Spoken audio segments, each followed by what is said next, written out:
아주 먼 옛날 유대 땅 베들레헴에 있었던 이야기입니다.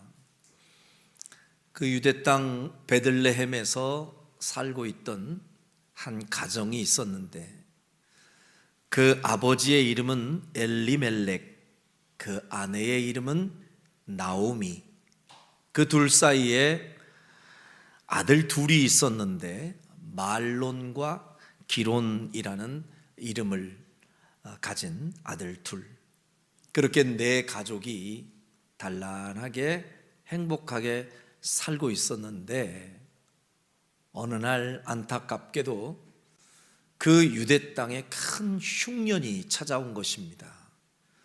그 기근과 흉년이 너무 심해서 사람들이 이렇게 하루하루 양식을 구하기까지 힘든 그런 상황이 되자 가족이 함께 모여서 긴급히 회의를 합니다. 어떻게 해야 좋을까?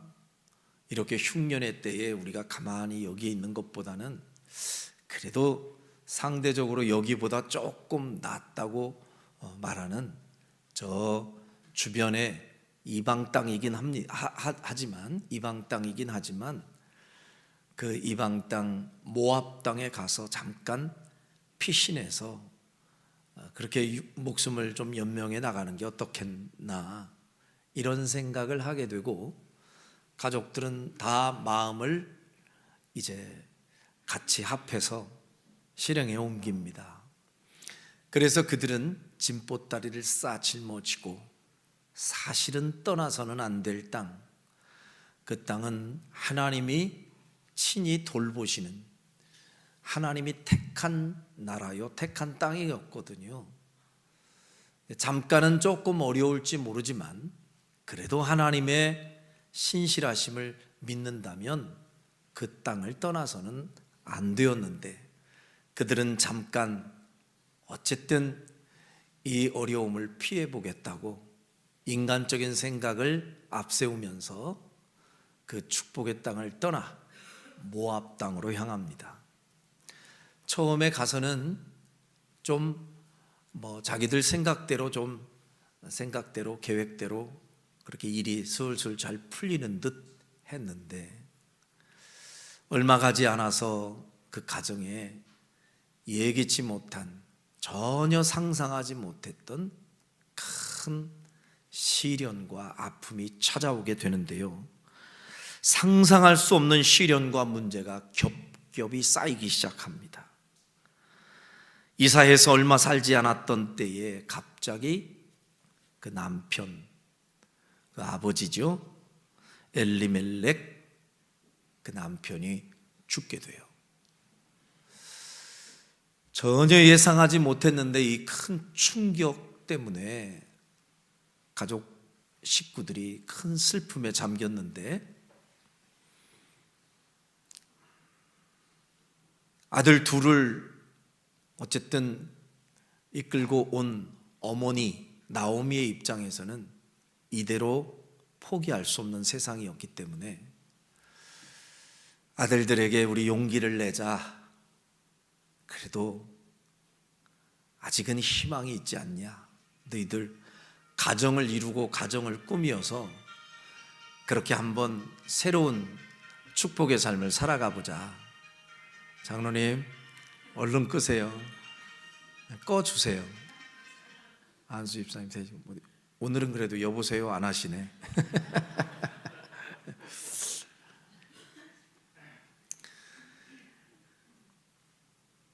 그 슬픔에 젖어 있던 아들들에게 용기를 주면서 나오미는 그들에게 새 삶을 살 것을 권유하고 그 모압 땅에 사는 여인들 가운데 며느리를 찾습니다. 그리고 드디어 이 두 아들이 모압 땅의 여인이지만 어쨌든 결혼을 하게 돼요.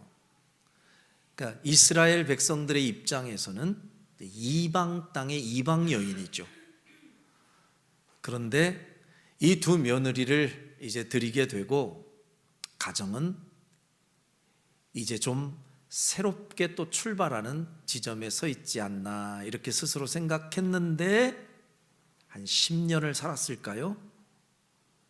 어느 날 갑자기 그 두 아들이 시름시름 앓더니 첫째 아들, 둘째 아들이 다 또 병으로 죽게 됩니다. 너무도 기가 막힌 일이죠. 졸지에 시어머니 그리고 두 며느리만 덩그러니 가정에 남게 됩니다. 이런 기가 막힌 비운의 가정 이야기가 지금 소개되며 스토리가 전개되는 것이 룻기의 이야기입니다. 사실 웬만한 사람이라면 나오미 같은 처지에 놓여 있으면 더 이상 인생을 살고 싶은 생각이 없었을지도 모르겠습니다.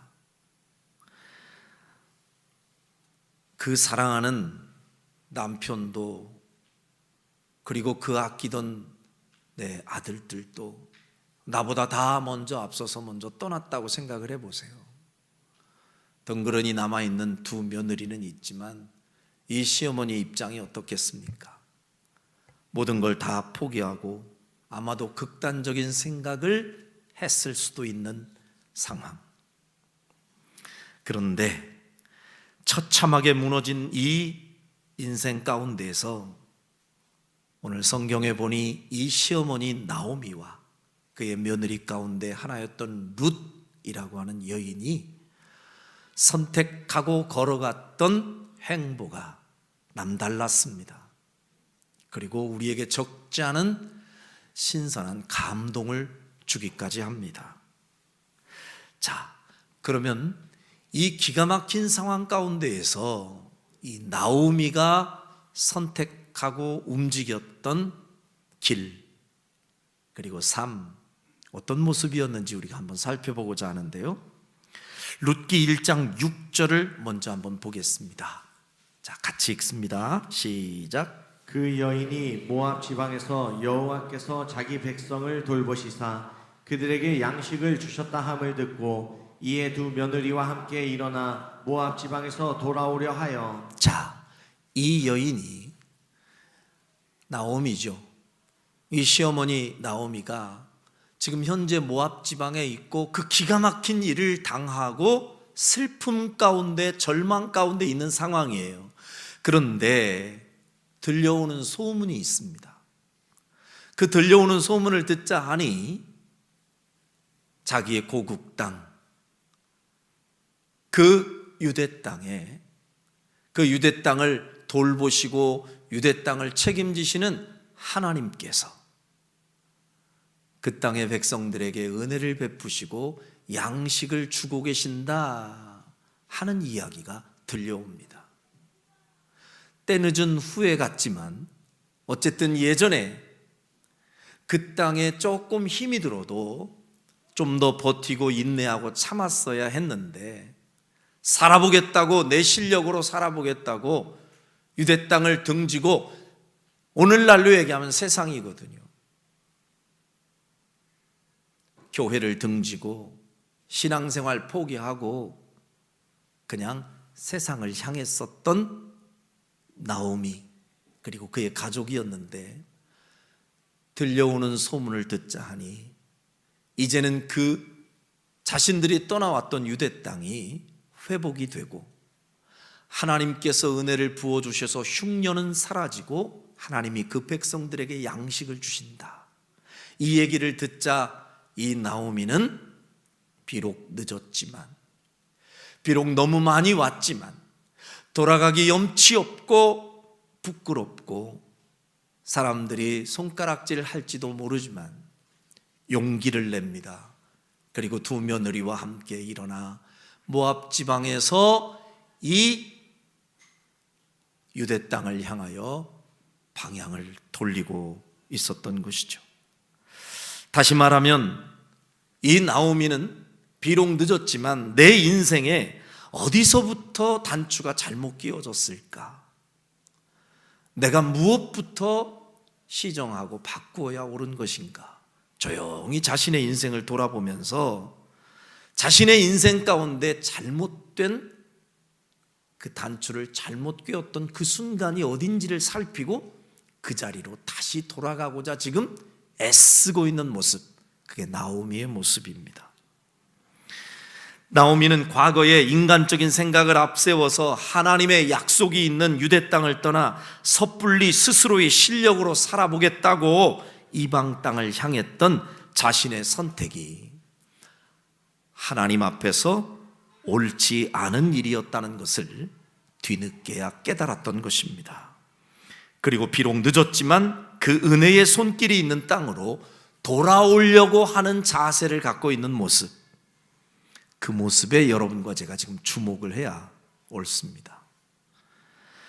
간혹 우리 주변에 사는 사람들 가운데에 우리가 지켜보다 보면 큰 어려움을 당하고 시련과 아픔을 당하는 사람들이 있는데 그들에게 우리가 권면하며 하나님께로 돌아오세요, 하나님께로 돌아와야 다시 회복이 됩니다 라고 초청하지만 그들은 이미 지쳐버리고 이미 포기해버린 채 깊이 후회만 하고 운명만 탓하면서 하나님께로 돌아오지 않는 사람들이 종종 있는데, 나오미는 비록 많은 것을 잃었고 많은 것이 뒤엉켜버린 절망적인 상황이지만 그때라도 절망의 자리, 슬픔의 자리, 이 모압 땅에서 일어나서 유대 땅으로 지금 돌아오려고 몸부림을 칩니다. 우리는 그 성숙한 자세를 주목하며 본받을 필요가 있는 것입니다. 오늘 본문의 배경 가운데 이 모압 땅이 상징하는 곳은 어디예요? 하나님 없이 내 실력으로 살려다가 실패를 경험하는 곳, 그게 어디라고요? 모압 땅. 반대로 유대 땅은요, 하나님의 은혜의 손길이 있는 처소, 그게 유대 땅이 상징하는 곳입니다. 누구를 막론하고 인생의 방황이 깊어지고 질서가 파괴되고 어려움과 아픔과 어둠이 깊어지면 우리는 회개하고 절망의 자리에서 일어나 하나님의 도움이 있는 곳으로 돌아와야 살 길이 열리는 줄로 믿습니다. 나오미는 바로 그 선택을 했기 때문에 그래도 그 절망의 자리에서 끝나지 않고 새 삶을 살 수 있었습니다. 나오미에게서 본받을 또 하나의 성숙한 자세가 있는데요, 자신의 인생 가운데 찾아온 이 큰 문제와 어려움을 자신이 이렇게 돌아보면서 도대체 이 문제의 원인이 어디에서부터 출발되었는가? 나오미는 그 문제의 원인을 다른 곳에서 찾지 않고 자기 자신에게서 찾습니다. 자기 자신이 문제였고 자기 자신이 부족했고 내가 신앙생활에 올바른 태도를 갖지 못했기에 이런 어려움이 있었다고 그는 고백을 합니다. 웬만한 사람 같으면요, 대부분 이렇게 이야기하기 쉽습니다. 에이, 내가 그때 그 인간을 만나지 말았어야 돼. 왼수 같은 그 남편을 잘못 만나 내 인생이 그때부터 꼬이기 시작했어. 심지어 어떤 사람은 에이, 재수 없는 그 모압 여인들 가운데에서 며느리를 잘못 들여 그 재수 없는 며느리들 때문에 내 아들들까지 잃었다고. 얼마든지 핑계거리를 찾자면 자기 탓보다는 다른 사람들의 탓을 얼마든지 할 수 있는 자리가 지금 나오미가 처한 자리거든요.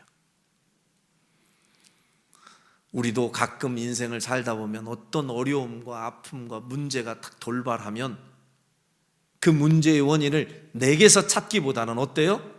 나 진짜 저 사람 때문에, 저 인간 때문에, 내가 그때 저 인간을 만나지 말았어야 되는데 얼마나 그렇게 남 탓을 많이 합니까? 그러나 나오미는 현재 자신에게 다가온 모든 슬픔과 고통의 원인이 신앙을 제대로 못 지킨 자기 탓이라고 고백하고 있습니다. 이 모습을 우리가 배워야 옳습니다. 자, 룻기서 1장 13절을 보면요, 이 나오미가 며느리들 앞에서 이 고백을 합니다. 자, 룻기 1장 13절 같이 한번 읽어봅시다. 시작. 너희가 어찌 그들이 자라기를 기다리겠으며 어찌 남편 없이 지내겠다고 결심하겠느냐. 내 딸들아, 그렇지 아니하니라. 여호와의 손이 나를 치셨으므로 나는 너희로 말미암아 더욱 마음이 아프도다 하매. 나오미의 고백이에요. 이제 나오미가 뒤늦게라도 후회하고 내가 있어야 할 처소, 하나님의 은혜의 손길이 미치는 그 유대 땅으로 내가 돌아가야겠다, 이 마음을 먹고 있으니까 같은 처지가 된 두 며느리가 어머니 저희들도 같이 갈게요 하니 나오미가 얘기를 하는 거예요. 바라보면서 너무 안쓰러워서, 아가들아, 너희들이 뭔 죄가 있냐? 정확히 따져보면 여호와의 손이 나를 치셨으므로, 이 얘기는 내가 지금 징계를 받고 있단다. 내가 하나님 앞에서 신앙을 포기하고 믿음을 저버리고 인간적인 머리로 내 실력으로 한번 살아보겠다고 그렇게 은혜의 땅을 떠났더니 이렇게 하나님의 손이 나를 치셨으므로, 이 얘기는 내가 지금 이런 심판과 징계를 받는 중인데 나는 내가 혼자 받아도 될 이 아픔과 고통을 너희들이 이렇게 함께 당하고 있으니 내 마음이 너무 아프다. 너희들이 무슨 죄가 있냐? 참, 이런 표현을 하고 있는 이런 나오미의 그 마음, 그 심성, 얼마나 귀한지 몰라요. 그리고 심지어 그는 룻기 1장 20절에 이런 표현까지 씁니다.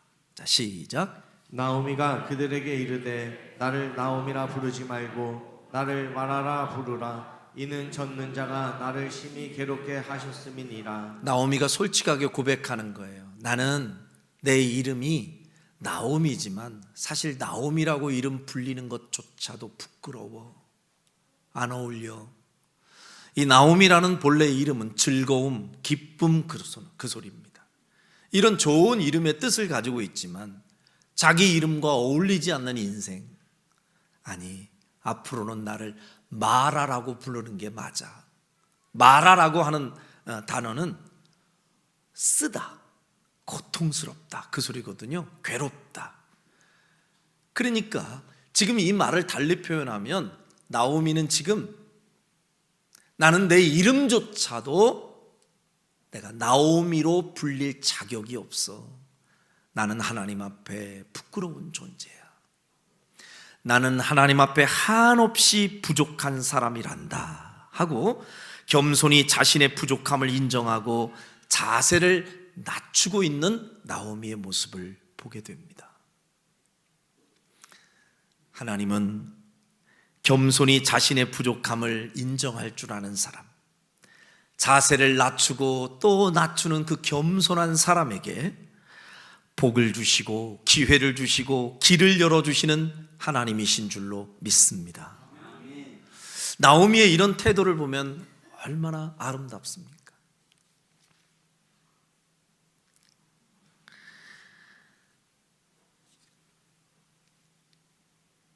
저는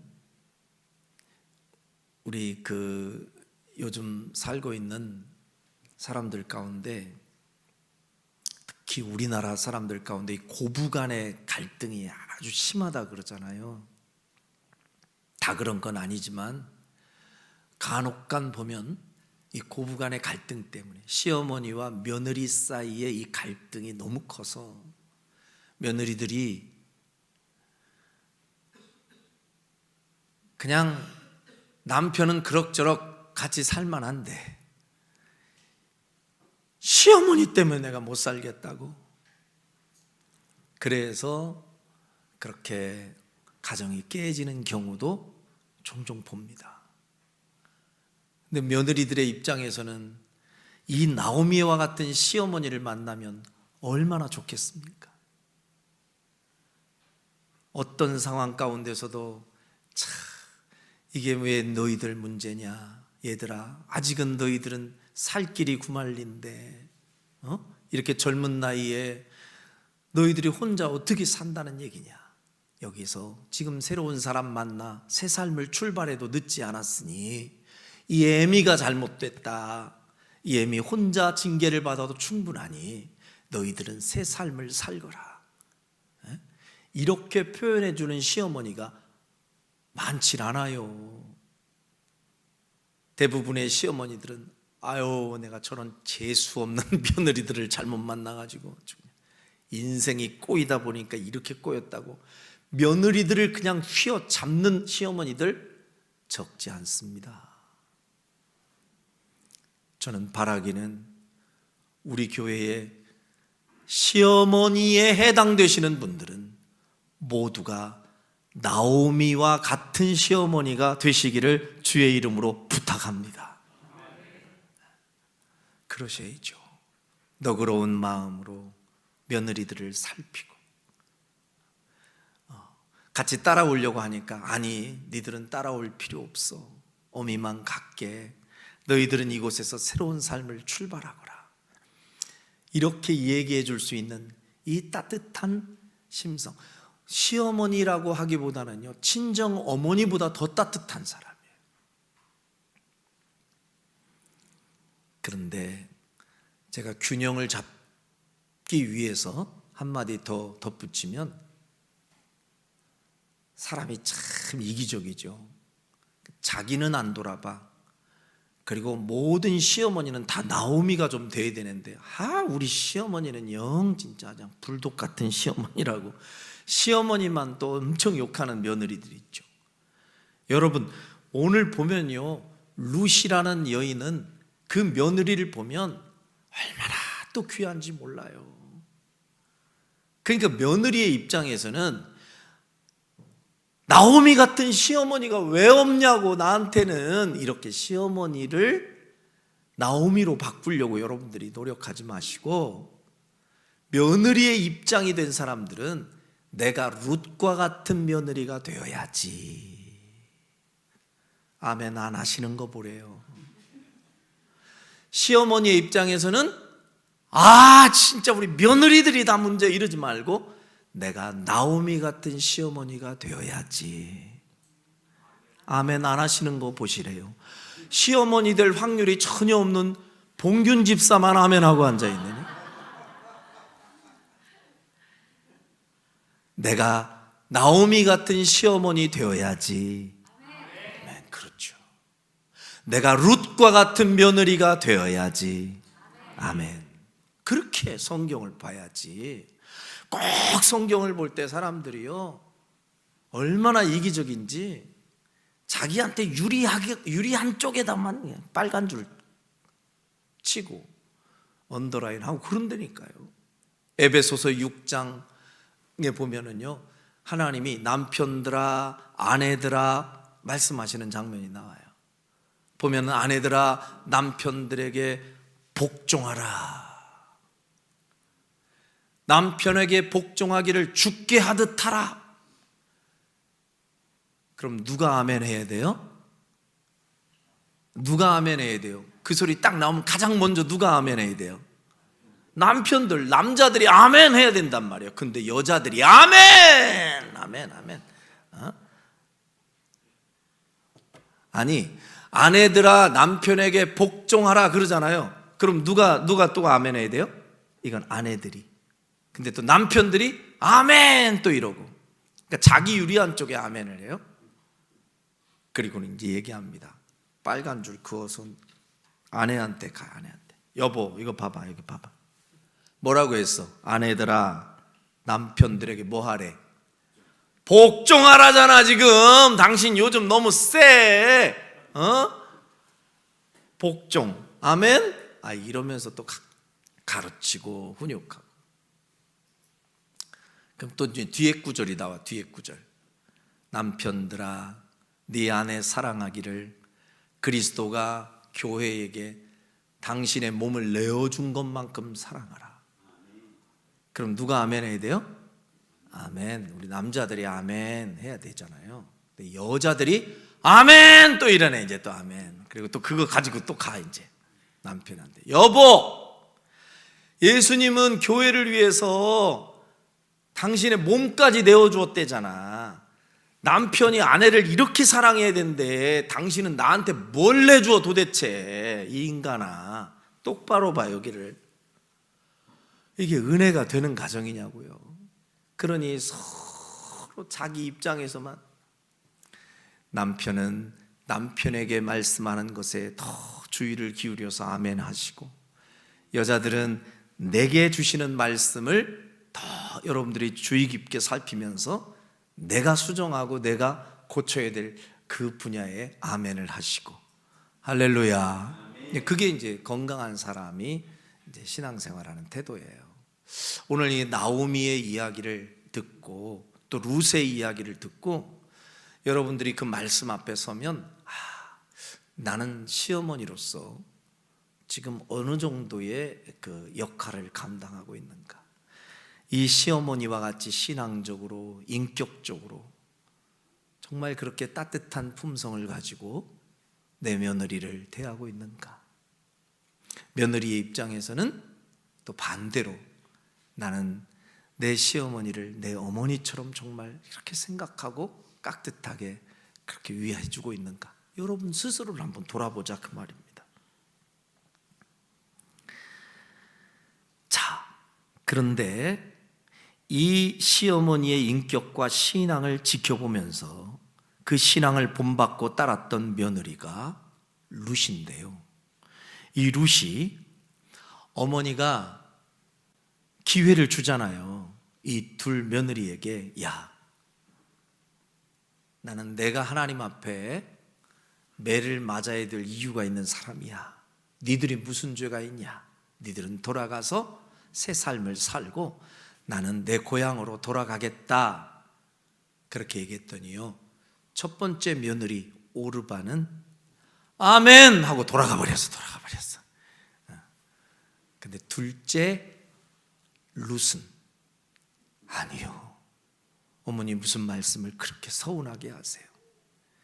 이미 저는 어머니가 섬기는 하나님이 내 하나님이요, 어머니의 백성이 이미 내 백성입니다.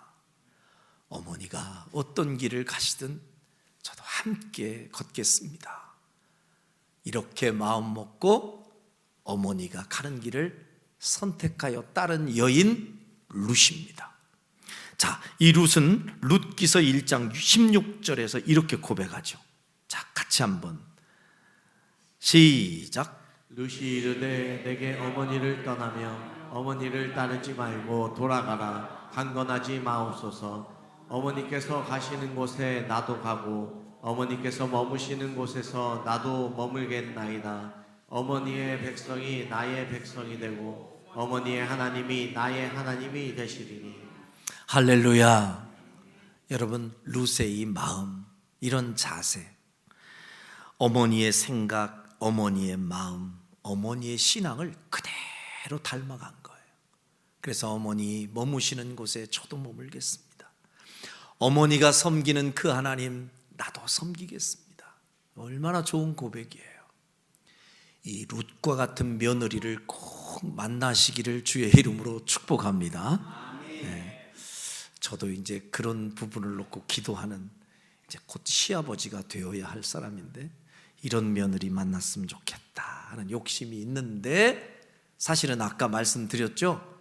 제가 나오미 같은 시아버지, 시어머니가 돼야 그런 며느리를 만나는 거걸랑요. 그러니까 욕심만 부리지 말고 내가 그런 사람 되이지 하는 쪽에 벌써 더 무게를 실어야 되겠죠. 자, 그런데 우리가 이 룻을 보면요, 그 시어머니의 그 며느리다라고 말할 만큼 룻이 걸어가는 길 역시 우리에게 적지 않은 감동을 줍니다. 자, 그러면 이제는 룻을 한번 살펴보겠습니다. 이 여인에게서 우리가 본받을 모습이 있습니다. 룻기 2장 2절을 보니까요, 자, 이런 표현이 있어요. 시작. 모압 여인 룻이 나오미에게 이르되 원하건대 내가 밭으로 가서 내가 누구에게 은혜를 입으면 그를 따라서 이삭을 주겠나이다 하니 나오미가 그에게 이르되 내 따라 갈지어다 하매. 자, 우여곡절 속에 그 사연이 이제 이렇게 배경이 되면서 룻이 결과적으로는 이 나오미와 함께 어디로요? 유대 땅으로 왔겠죠. 유대 땅 베들레헴으로 온 거예요, 지금. 그런데 그 고향 땅으로 올 때 얼마나 사실 오면 많은 사람들이 쌍수 들고 환영을 하겠어요? 아니면 예전에 나오미가 감춰뒀던 재물이 있겠어요? 돌아와도 사실 쉽지 않아요, 새 출발하기가. 그러니 돌아와서 보니 시어머니는 이미 나이도 많고 비교적 젊은 룻이 이 어머니를 봉양하면서 사는데 뭘 할 수 있는 일이 딱히 있겠느냐고요.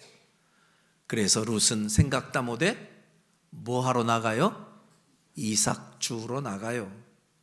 요즘은 보기 드문 장면입니다만은 예전에 저는 어린 시절에 많이 봤거든요. 이삭 줍는 그런 거가요, 거의 이렇게 보편적인 삶이었어요.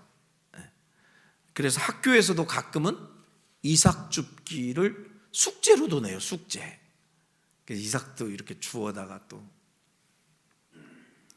그 이삭을 줍는다는 얘기가 뭐예요? 볕단은 따로 있고 거기서 흘려놓은 이삭을 주워서 그걸로 생계를 유지하는. 룻이 보다 못해 하다 못해 할 수 있는 일이 없으니까 어머니에게 부탁을 합니다. 어머니, 제가요 밭으로 가서 내가 누구에게 은혜를 입으면, 이 은혜를 입는다는 얘기는 그 밭 주인이 이삭 줍는 것을 허락해 주면 그 소리예요. 그를 따라서 이삭을 좀 주워 올까요? 이렇게 얘기를 하니 어머니가 얼마나 가슴이 아팠겠어요. 재산이 많고 양식이 많으면 야야 왜 그런 허드렛 일을 네가 하냐 라고 말렸을 텐데 나오미도 딱히 방법이 없으니까 룻에게 그러라고 허락을 해주는 장면이에요. 자, 그런데 이렇게 룻은 절망의 자리에 그냥 앉아 있지 않고, 그냥 포기하지 않고, 삶을 비관하면서 그냥 울며 자리에 앉아만 있지 않고, 자기가 그 자리에서 할 수 있는 최선의 일, 그게 대단한 일 아니어도 내가 지금 이 자리에서 할 수 있는 최선이 뭘까? 자본도 없고 자원도 없어요. 그러니 그냥 밭의 주인이 허락해주면 이삭 줍는 일 정도는 할 수 있어요. 그 일에 지금 성실하게 나아가서 땀 흘리며 일을 하는 거예요. 그런데 어느 정도였는가? 7절 한번 보십시다. 2장 7절 보니까, 자, 시작. 그의 말이 나로 베는 자를 따라 단 사이에서 이삭을 죽게 하소서 하였고 아침부터 와서는 잠시 집에서 쉰 외에 지금까지 계속하는 중이니이다. 자, 지금 룻이 이삭 줍기를 하는 모습을 지켜보는 사람이 있었습니다. 나중에 이 룻과 만나게 될 보아스라는 사람, 참 축복의 인물이죠. 그런데 이 보아스가 눈에 싹 들어오면서 좀 뭐지? 하고 의아해할 때 하인 하나가 보고를 합니다. 주인님, 사실은요 이삭을 줍는데 제가 허락을 했더니 아침부터 와서 이삭을 줍는데 잠깐 집에서 새참 먹고 왔는지 잠깐 가서 쉬고는요 지금까지도 계속 이삭 줍고 있어요. 룻이 얼마만큼 성실했는지를 볼 수 있는 장면이죠. 요령 피우지 않습니다. 그냥 대충 그럭저럭이 아닙니다.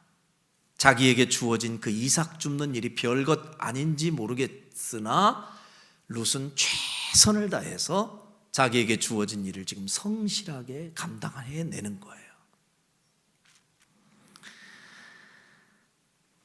이런 룻의 모습,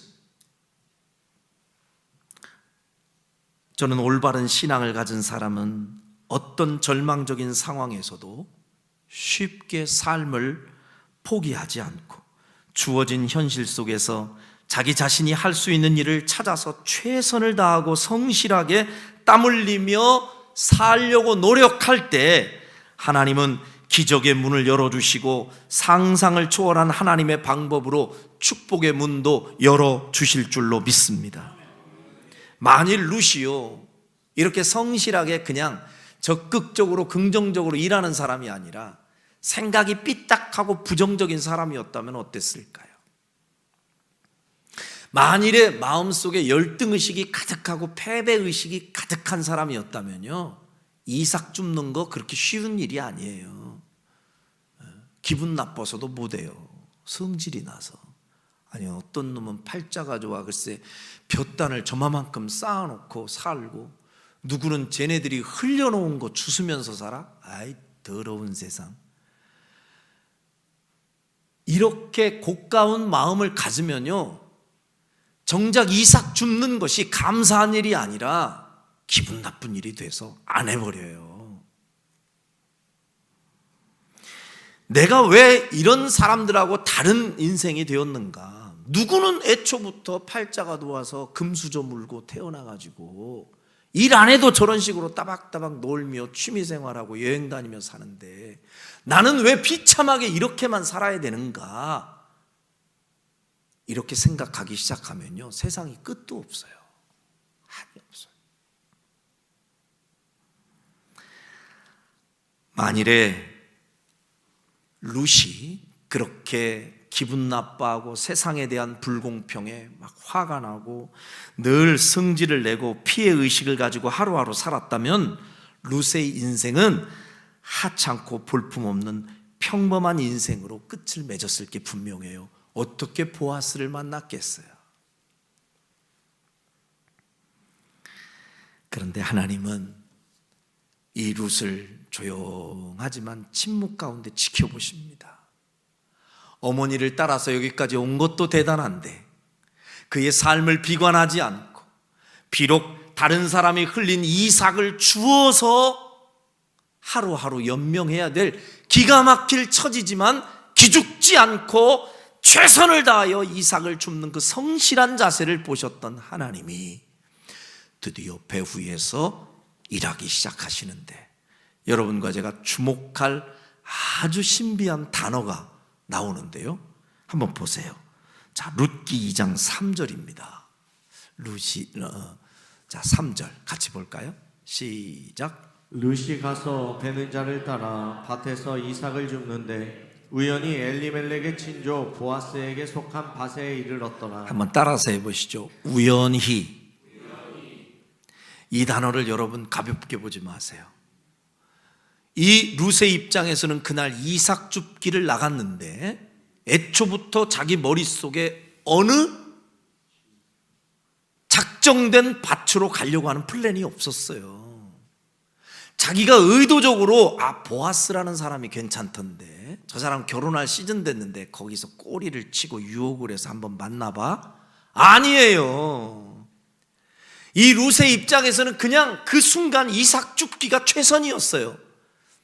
그런데 그날 이삭 줍기를 나갔는데 우연히 만난 밭이 누구 밭이래요?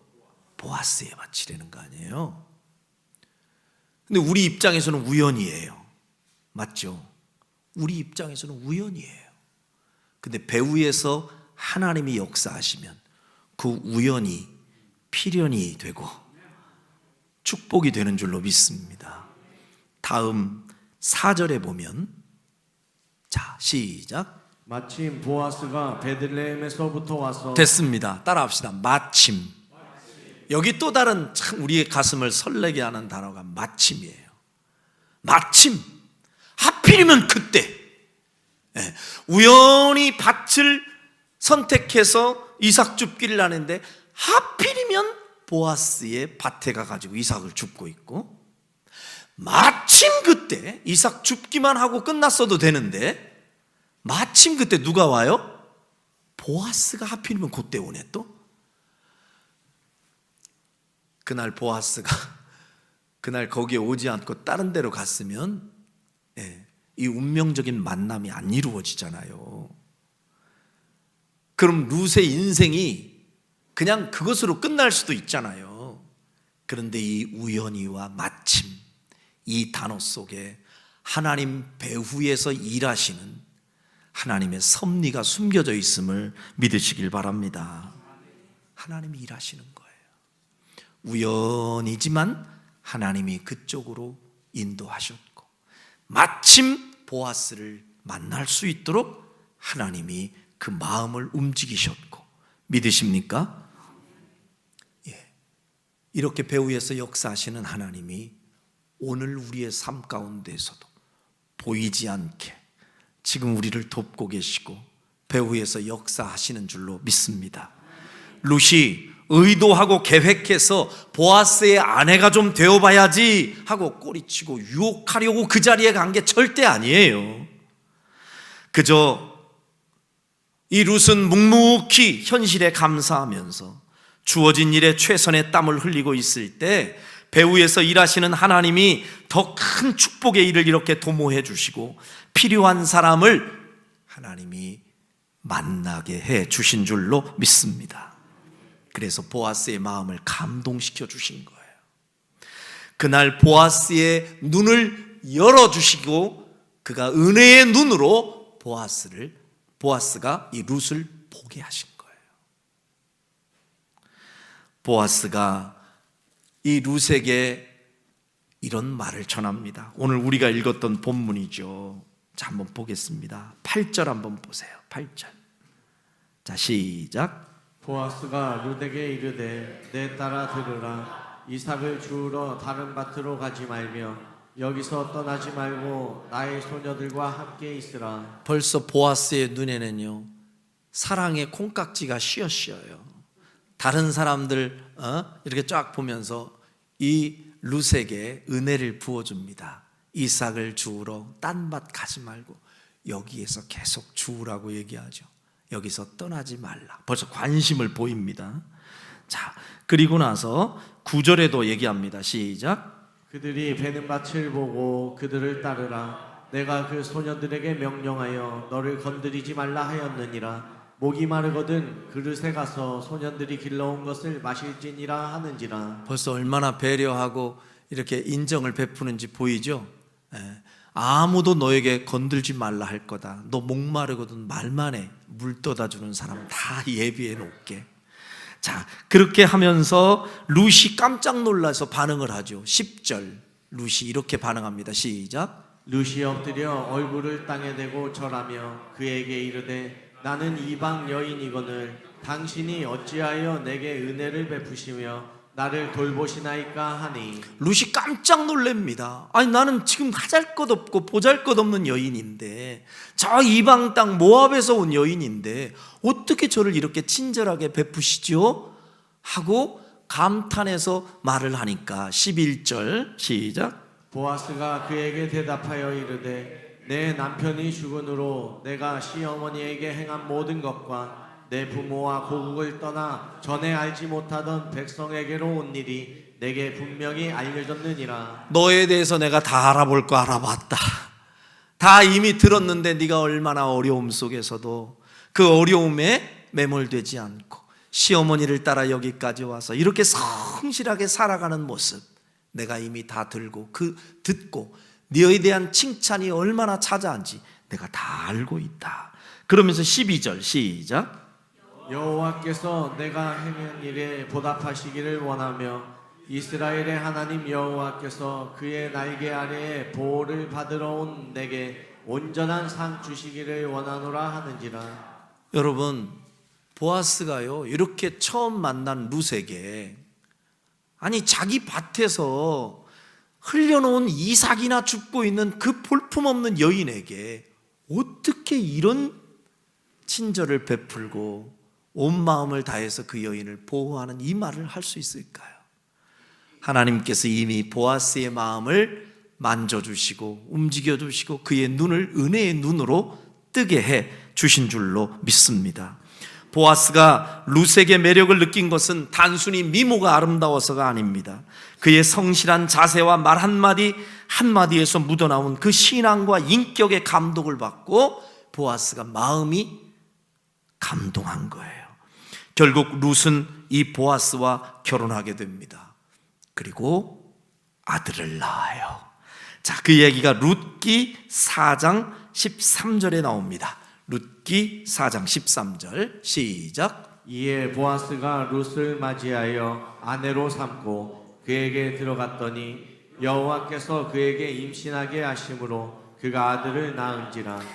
이렇게 해서 보아스와 룻이 결혼하게 되고 아들을 낳았는데 그 아들을요 이름하여 이렇게 얘기합니다. 17절 룻기 4장 17절 시작. 그의 이웃 여인들이 그에게 이름을 지어주되 나오미에게 아들이 태어났다 하여 그의 이름을 오벳이라 하였는데 그는 다윗의 아버지인 이새의 아버지였더라. 할렐루야. 여기서는 우리에게 익숙한 누군가가 등장해요. 다윗의 이름이 나오죠. 자, 나오미가 이제 그 아들이 태어났다 하여 그의 이름을 뭐라고 지어줬대요? 오벳이라고 이름을 지어줬대요. 근데 그 오벳이 누구냐? 오벳이 다윗의 아버지였던 이새의 아버지, 그러니까 다윗의 할아버지가 된 거예요. 여러분, 이게요 보통 일이 아니에요.